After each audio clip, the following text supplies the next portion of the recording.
Sesuai dengan tema minggu ini yang berbicara tentang suarakan kesetaraan, dan saat ini kita akan belajar dari 3 tokoh penting yang menyuarakan kesetaraan. Pada dasarnya, kesetaraan adalah perlakuan yang adil, sama, setara terhadap semua individu, seperti menghormati hak asasi orang lain, menghormati keberagaman dan keadilan sosial yang bertujuan untuk menciptakan masyarakat yang adil, menumbuhkan kesejahteraan sosial individu yang menyeluruh dalam masyarakat. Kitab Filemon yang ditulis oleh Rasul Paulus hanya 1 pasal dengan 25 ayat yang ditulis oleh Rasul Paulus ketika ia sedang berada dalam penjara.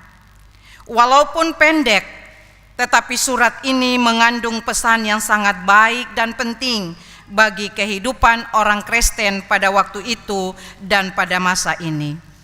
Jemaat yang Tuhan Yesus kasihi, pada zaman Romawi kuno, budak merupakan pekerja keras yang diperlakukan tidak manusiawi oleh majikannya. Ia dapat dijual, ia dapat dibeli dan dibunuh oleh majikannya kapanpun itu.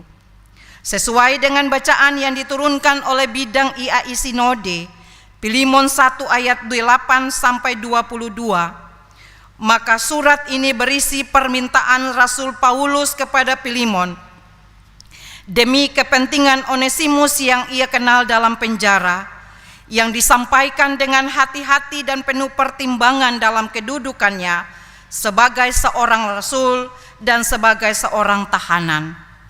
Ia tidak diperintahkan, tetapi memohon kepada Filemon demi kepentingan Onesimus. Paulus mengetahui bahwa mantan majikan Onesimus adalah orang baik, sambil menceritakan keadaan Onesimus dahulu dan sekarang. Bapak Ibu Saudara jemaat yang diberkati Tuhan, Rasul Paulus juga mengembalikan Onesimus kepada Filemon. Meskipun Paulus ingin menahan Onesimus agar ia dapat membantunya, tetapi Paulus tidak ingin melakukan sesuatu tanpa mengetahui Filemon.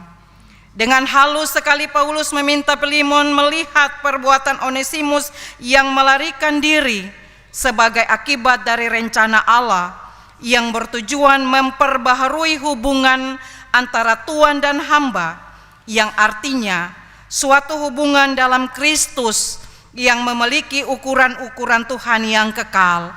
Sebab bagi Paulus dalam Kristus adalah hubungan yang setara, tanpa membeda-bedakan status Tuhan dan hamba, kaya dan miskin, melainkan suatu hubungan persaudaraan yang dilandaskan pada kepemilikan kasih Kristus Yesus. Bapak Ibu Saudara jemaat yang Tuhan Yesus kasihi, suatu pembelaan yang dilakukan oleh Rasul Paulus yang dengan tegas ia mengatakan ia rela menggantikan semua kerugian yang dialami Filemon dengan tujuan untuk memperjuangkan hak Onesimus sebagai manusia sehingga kesetaraan itu dapat terjadi. Karena bagi seorang Paulus, perbudakan tidak dapat terjadi antara orang percaya yang telah mengerti kebenaran bahwa persaudaraan Kristen setara dalam pandangan Allah. Lalu apa yang mesti kita pelajari dari pembacaan kita saat ini Bapak Ibu? Ada 3 hal penting yang harus kita pelajari. Yang pertama, mari kita bersikap sebagai Paulus yang simpatik dan rendah hati seperti ditujukannya kepada Filemon, yang tidak menggunakan posisi dan otoritas yang dimiliki untuk memaksakan kehendak kepada orang lain, tetapi bersikaplah sebagai Paulus yang bisa diajak menjadi sahabat kepada sesama. Yang kedua, mari kita belajar dari sikap Paulus yang menunjukkan kewibawaannya dengan cara dan bahasa yang lembut dan penuh kasih. Karena wibawa seseorang tidak terletak pada cara dan bahasanya yang keras dan kasar dengan dalih tegas, tetapi justru terletak pada pendekatannya yang berdasarkan atas asas kemanusiaan sesama manusia, antara lain dengan cara bahasa yang lembut dan penuh kasih.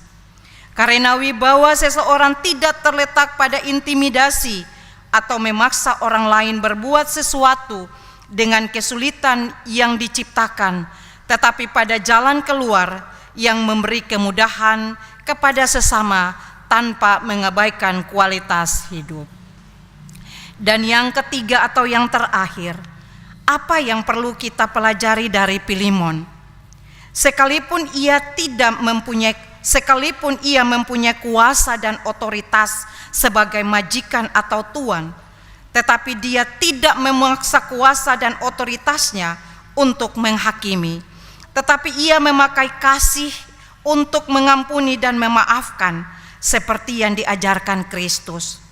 Kita adalah Filemon masa kini dalam keluarga, persekutuan berjemaat dan bermasyarakat. Ingatlah bahwa kuasa dan otoritas kita akan dihormati dan diberkati jika kita mampu untuk mengingat kebaikan orang lain pada kita dan melupakan kesalahan orang lain pada diri kita.